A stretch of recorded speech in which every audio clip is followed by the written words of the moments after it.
¿Cómo están, amados hermanos? Muy buenas noches. Qué placer volver a estar con ustedes a través de estos medios. Quiero enviar un caluroso saludo a todos nuestros hermanos que nos están mirando en sus salas, en sus comedores, en el lugar que usted ha dispuesto para recibir la palabra de Dios. A donde quiera que usted esté, reciba un fuerte abrazo, un fuerte saludo de nuestra parte. Y no solamente a nuestros hermanos que nos ven en este hermoso valle de Toluca, sino también queremos enviar un saludo a nuestros hermanos que nos ven en diferentes entidades de esta hermosa república, a nuestros hermanos allá de Guerrero, en Acapulco, yo sé que nos están mirando, en Cacalutla, en otros lugares, en Veracruz, en San Luis Potosí, en Puebla, y además también sé que hay algunos hermanos que nos hacen el favor de conectarse de los Estados Unidos. Saludos allá, y a nuestros hermanos en Cuba y a todos aquellos que estamos en el mismo sentir de recibir la palabra. Yo espero que las noticias que estamos recibiendo, de que estamos saliendo ya poco a poco de esta situación, pues traiga también confianza a nuestras vidas. Y como predicábamos este domingo, la iglesia tendrá que salir y tendrá que continuar para llevar a cabo la obra que Dios nos ha delegado. El domingo pasado hablamos un poquito sobre la vida del profeta Elías, relacionado con las experiencias de la iglesia, o lo que tiene que ver como un prototipo de lo que es la iglesia. Y el plan de Dios fue que Elías no se quedara dentro de esa cueva. Cuando el Señor viene y le dice: ¿qué haces aquí, Elías? Sal fuera. Es la misma palabra para nosotros como iglesia. ¿Qué haces aquí, iglesia? El plan de Dios no es quedarnos en esta cuarentena, sino que saldremos para llevar a cabo lo que todavía Dios tiene para nuestras vidas. Y justamente una de las cosas que el Señor le pidió al profeta Elías, aparte de ungir a dos reyes, uno de Israel y otro de Siria, algo que el Señor le encomendó es que tenía que ir a ungir al profeta Eliseo, quien sería su sucesor antes de que Elías fuese arrebatado. La iglesia tiene mucho trabajo, hermanos. Tenemos todavía que seguir llevando a cabo esa obra preciosa de predicar el evangelio a toda criatura hasta que la iglesia sea arrebatada.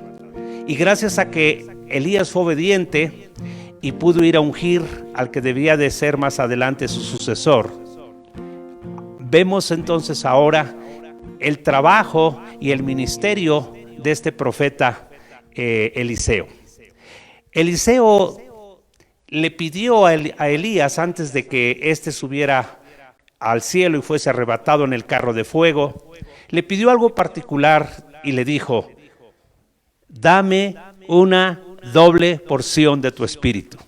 Y yo creo firmemente que lo que la iglesia no ha hecho durante estos 2000 años, el Señor, después de estas experiencias, va a derramar una doble porción de su Espíritu Santo para que cada uno de los que componemos la iglesia del Señor hagamos en el nombre de Jesús cosas mayores, así como Jesús lo prometió. Cuando Él se iba a retirar, dijo: es necesario que yo vaya al Padre y ustedes harán cosas mayores. Jesús fue al Padre y envió a su Espíritu Santo para que ahora la iglesia podamos hacer cosas mayores, porque esa es su voluntad. Miremos entonces lo que sucedió en la vida del profeta Eliseo en el segundo libro de Reyes, capítulo 4. Vamos a leer estos primeros 7 versículos y vamos a seguir la voz de Dios para lo que Él quiere para ti, para mí, que formamos la iglesia de Jesucristo. Segundo libro de Reyes, capítulo 4, dice así: una mujer de las mujeres de los hijos de los profetas clamó a Eliseo diciendo: tu siervo mi marido ha muerto, y tú sabes que tu siervo era temeroso de Jehová. y ha venido el acreedor para tomarse 2 hijos míos por sus siervos. Y Eliseo le dijo, ¿qué te haré yo? Declárame qué tienes en casa. Y ella dijo, tu sierva ninguna cosa tiene en casa, sino una vasija de aceite. Él le dijo, ve y pide para ti vasijas prestadas de todos tus vecinos, vasijas vacías, no pocas. Entra luego y enciérrate tú y tus hijos y echa en todas las vasijas. Y cuando una y se fue la mujer y cerró la puerta encerrándose ella y sus hijos, y ellos le traían las vasijas y ella echaba del aceite. Cuando las vasijas estuvieron llenas, dijo a un hijo suyo, tráeme aún otras vasijas. Y él le dijo, no hay más vasijas. Entonces cesó el aceite. Vino ella luego y lo contó al varón de Dios, el cual dijo, ve y vende el aceite y paga a tus acreedores, y tú y tus hijos vivid de lo que quede. Todo este capítulo 4 nos narra todos aquellos bienes que el profeta Eliseo estuvo haciendo como parte de ese ministerio grandioso que el Señor le permitió. Eliseo pidió doble porción del espíritu de Elías y le fue dado. Así que miramos que los estudiosos dicen que Eliseo hizo el doble de milagros, el doble de señales portentosas en medio del pueblo. Y el contexto es que había hambre, el contexto es que estaban pasando por una situación difícil en Israel. Y nos empieza a narrar que una mujer de las mujeres de los hijos de los profetas. Aquí miramos algo interesante y entendemos que en ese tiempo los profetas que Dios llamaba eran hombres en el sentido común y corriente de cualquier otro hombre. Tenían familias. Su llamamiento no era un llamamiento que debía de ejercer el celibato o irse a un monasterio. Ellos tenían familias. Y pareciera ser que esta mujer que era de los hijos de los profetas. Recordemos que en ese entonces había lo que se llamaba las escuelas de profetas. Y en ciudades como Betel, como Jericó y como Gilgal, había esas compañías de profetas, era un ministerio muy conocido. Y Elías era uno de los más reconocidos de su tiempo. Miramos entonces que dice que la mujer, esta mujer de los hijos de los profetas, clamó a Eliseo, buscó a Eliseo, porque ella sabía que en el profeta Eliseo reposaba el espíritu de Jehová, el espíritu de consejo. Y esta noche yo quiero decirte, amado hermano, que hay mucha expectativa de que la iglesia va a salir con una doble porción del Espíritu de Dios para hacer muchas cosas. Pero también tenemos que enfrentar una realidad.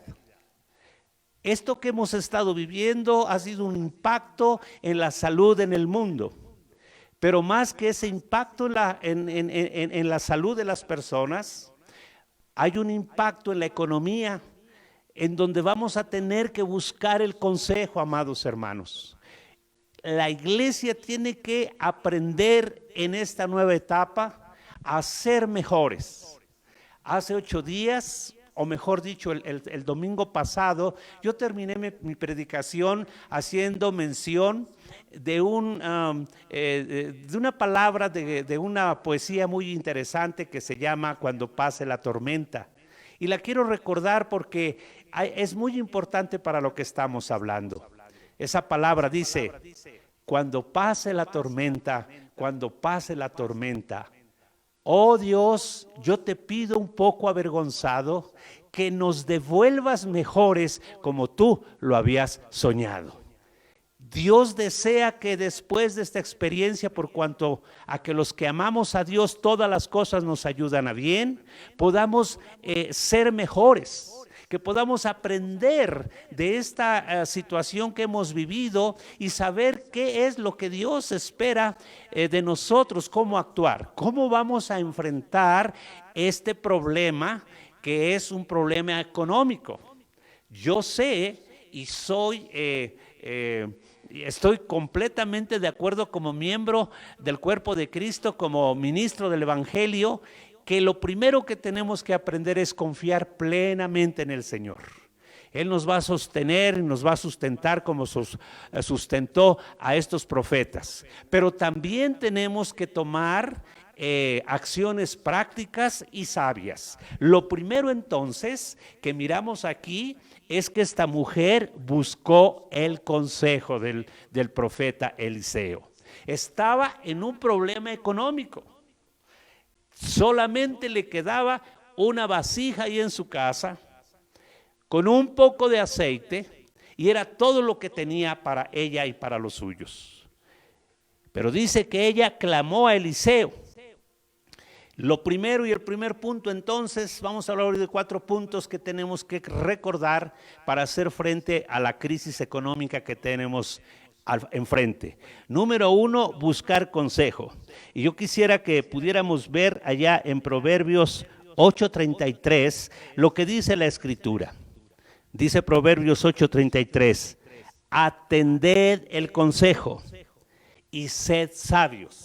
El buscar consejo equivale a ser sabios, a buscar sabiduría. Una persona que busca el consejo antes de tomar cualquier decisión, antes de tomar cualquier determinación, lo cataloga como una persona sabia.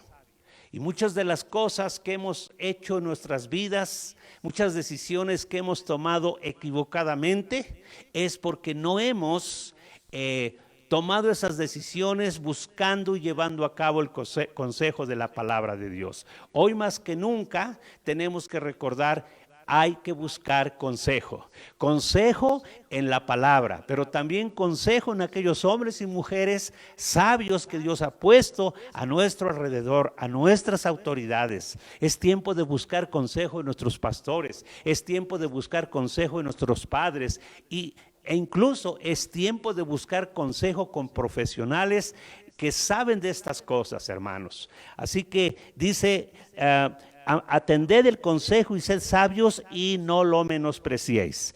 Esta es una verdad para nosotros en estos tiempos. No podemos tomar ninguna decisión que no esté basada en el consejo. Entonces esta mujer que estaba pasando por esa situación en su economía, miramos que lo primero que hace es venir y buscar el consejo de Eliseo. Y recuerden ustedes que sobre Eliseo reposaba ese espíritu de sabiduría. Vemos entonces que la mujer estaba angustiada porque dice, tu siervo mi marido ha muerto, era una viuda. Y tú sabes que tu siervo era temeroso de Jehová, y ha venido el acreedor para tomarse 2 hijos míos por siervos. Era costumbre en el Oriente Medio que cuando una persona no podía salir de sus deudas por algunas razones, las leyes permitían que sus hijos fueran tomados por el acreedor y los tomaran como esclavos. Así que era una situación difícil para la viuda. Cuando ella viene a explicarle al profeta Eliseo lo que estaba sucediendo, inmediatamente viene el consejo de la palabra de este hombre, diciéndole, ¿qué te haré yo? ¿Qué es lo que yo puedo hacer por ti?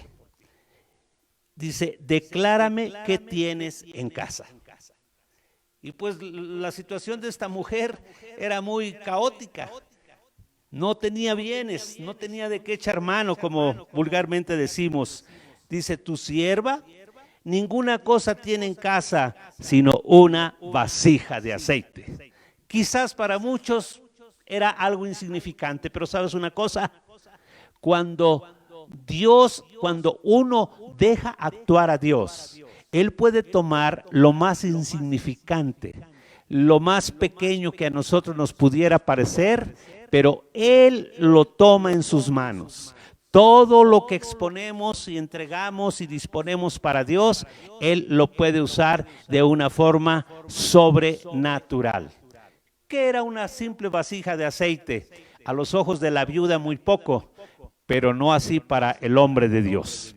Así que miramos entonces que una vez que esta viuda le declara lo que tenía, él le dijo, ve, el consejo consistía en esto, ve y pide para ti vasijas prestadas de todos tus vecinos, vasijas vacías, no pocas.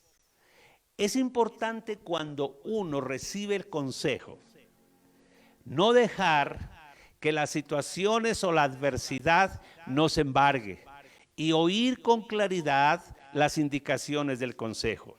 Número 1, tenía que pedir vasijas prestadas de los vecinos, vasijas vacías y no pocas. Esto era clave para lo que el profeta se disponía a hacer en favor de la viuda. Luego dice, entra luego y enciérrate tú y tus hijos y echa en todas las vasijas. Y aquí hay algo importante. Y cuando una esté llena, ponla aparte. Primero vemos entonces que para hacer frente a la situación económica, para hacer frente a la situación a la que nosotros también de alguna manera vamos a estar o estamos siendo expuestos como consecuencia de esta pandemia. Lo primero que hay que hacer es buscar consejo. Pero segundo, y aquí viene algo muy importante, que para muchos no parecería ser muy espiritual, pero que es muy espiritual por lo que vamos a ver. El profeta le dijo que empezaran a llenar las vasijas y cuando una estuviera llena, había que ponerla aparte. ¿Para qué esto? Pues hermanos, se le indicó a la viuda que una vez que estuviera llena, esa vasija la pusiera aparte. Y en mi humilde opinión, este es el segundo punto importante. Había que ahorrar, había que apartar, había que tener en cuenta que esa vasija representaba lo que podríamos decir nosotros el hábito de ahorrar. Hermanos, muchos de nosotros no tenemos ese hábito porque pensamos que esto no es espiritual, porque pensamos que Dios es sobrenatural y puede hacer muchos milagros, y claro que lo es, pero la fe y la razón van juntos, hermanos. Y algo de lo que tenemos que aprender de esto es ahorrar. Ahorrar es un principio en el reino de Dios. Y tú dirás, pastor, muéstreme una escritura. Bueno, pues yo te voy a llevar una escritura que se encuentra en Santiago 4:17. Vamos allá a buscar en la palabra de Dios, en el Evangelio en la carta de Santiago 4:17, y tú vas a ver que esto que te estoy diciendo es muy, pero muy espiritual. ¿Por qué? Porque está basado en la palabra del Señor. Dice así, Santiago, ¿qué les dije? 4:17. Y al que sabe hacer lo bueno, yo te pregunto, ¿es bueno ahorrar? Por supuesto que sí. Entonces eso es un principio. Y al que sabe hacer lo bueno y no lo hace, le es pecado. Hermanos amados, todo lo que hemos vivido en estos días tiene una enseñanza para nosotros. Y yo creo que muchos hemos mirado que esta crisis nos agarró, pero sin ninguna vasija, sin ninguna provisión. Y Dios no quiere que esto vuelva a suceder. Dios quiere que seamos personas que aprendemos a ahorrar. Y me estoy refiriendo a ahorrar no solamente en el sentido de ahorrar dinero. Hoy es tiempo de aprender a ahorrar muchas cosas. Sabes que me están diciendo que las tarifas de ciertas cosas están aumentando, pero déjame decirte, por ejemplo, la energía está aumentando. Yo fui a hacer mi pago de energía esta semana y aumentó el recibo, pero no es que haya aumentado en sí el precio, es que aumentó porque en estos días estuvimos en casa, tenemos más horas de ver televisión, tenemos más horas, nos dormimos más tarde. En otras palabras, consumimos más energía. Y una de las cosas a las que nos lleva este consejo de la palabra es aprender a ahorrar. Te estoy diciendo cosas muy prácticas, ¿sabes? Lo puedo ver en la gasolina. Por supuesto que la gasolina ha bajado, pero en otros lugares el precio está más alto. Lo que yo te quiero decir es algo. El 29 de abril yo fui a cargar gasolina a mi carro y tuve la curiosidad de apuntar la fecha y el kilometraje para ver cuánto estoy gastando. Hasta el día de hoy fui a cargar y todavía el coche tenía un cuarto de gasolina. ¿Por qué, hermanos? Porque la misma pandemia nos hizo estar en casa y salir menos en carro. Y porque ahora hemos procurado que si vamos a ir a la esquina no vayamos en el carro. Es bueno hacer ejercicio. Hay que hacer ahorros objetivos, hermanos amados. Y claro que lo podemos hacer. Entonces hay un principio que nos enseña aquí. La vasija aparte, a mí me enseña el tener el hábito de ahorrar. Y para lo que viene, hermanos amados, todos como familia tenemos que aprender a ahorrar en todos los sentidos. Hay que ahorrar el agua. Ahora, no por eso deje de bañarse, ¿verdad? Puede hacerlo cada tercer día, es un buen consejo. Pero a lo que estoy diciendo, hermanos, es que debemos aplicar este principio del ahorro. Aquí es algo literal. El profeta le dijo a la viuda, cuando se llene esta vasija, ponla aparte. Aprendamos, hermanos, a ser mejores, como dice esa poesía, aprendiendo a ahorrar en todos los aspectos, a no desperdiciar, amados. Tenemos una cultura, desgraciadamente quizás traída de nuestros vecinos del norte, somos una cultura que desperdiciamos muchas cosas. Tenemos que aprender que el Señor Jesús, cuando multiplicó los panes y los peces, dice que recogieron 12 cestas de todo lo que sobró. Él no lo echó al bote de la basura.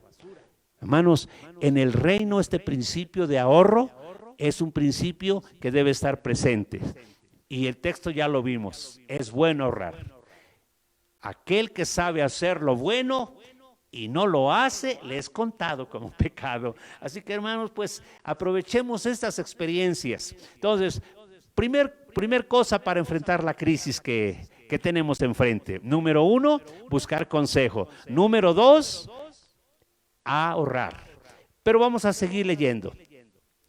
Y se fue la mujer y cerró la puerta, encerrándose ella y sus hijos, y ellos le traían las vasijas y ella echaba el aceite. Ella y su familia. Tercer punto, debemos aprender a comunicarnos, a ser partícipe de todos nuestros planes con nuestras familias. Imagínense que esta mujer no les hubiera dicho nada a sus hijos. Ella no podía hacer sola este trabajo. Nosotros tenemos ese eslogan que dice, juntos es mejor. Así que apliquémoslo como está aquí. Ella involucró a sus familias, les dijo del plan que el profeta les había dado y los puso a trabajar, les comunicó ese plan. Uno de los problemas que nosotros tenemos como cultura es que no aprendemos a comunicar los planes a nuestras familias. Hay familias que no saben cuánto gana el papá. Hay esposas que no saben cuánto es lo que su esposo recibe semanal, quincenal o mensual. Y por eso a veces se dan muchos malos entendidos. Aprendamos a dialogar, aprendamos a ser partícipe a los nuestros. Y aquí hay otro pasaje que nos puede ayudar en este sentido. En este sentido, la Biblia ahí en Efesios 4:25 nos dice que debemos hablar cada cual con su prójimo, que debemos hablar verdad cada cual con su prójimo. Así que ahí lo vemos, dice, por lo cual, desechando la mentira, hablad verdad cada uno con su prójimo, porque somos miembros los unos de los otros. Este es otro principio, hermanos, que todo lo que vamos a enfrentar en estos próximos días, lo hagamos como familia, como miembros. Esto nos va a dar seguridad, esto nos va a dar convicción de que lo que hagamos la familia lo sabe. Porque hay una falta tremenda de comunicación entre padres e hijos, entre esposos y esposas, y esto ocasiona muchos problemas interfamiliares. Aprendamos entonces ese principio. Vamos resumiendo. Primer principio para hacer frente a la crisis económica. Número 1, buscar consejo. Número 2, ahorrar. Número 3, comunicar y participar a todos los miembros de la familia, que los hijos sepan cuánto tú ganas, que los hijos sepan qué es lo que realmente están recibiendo, porque a veces los hijos se pueden hacer muchas ilusiones falsas, pensando que el papá gana un montón de dinero, y de esta manera, hermano amado, los hijos pueden entender, ellos mismos se van a dar cuenta de cuál es el ingreso, y esto nos va a llevar a orar, esto nos va a llevar a considerar, y esto nos va a poner en una situación de ser conscientes de cuál es la realidad en la economía de nuestras familias.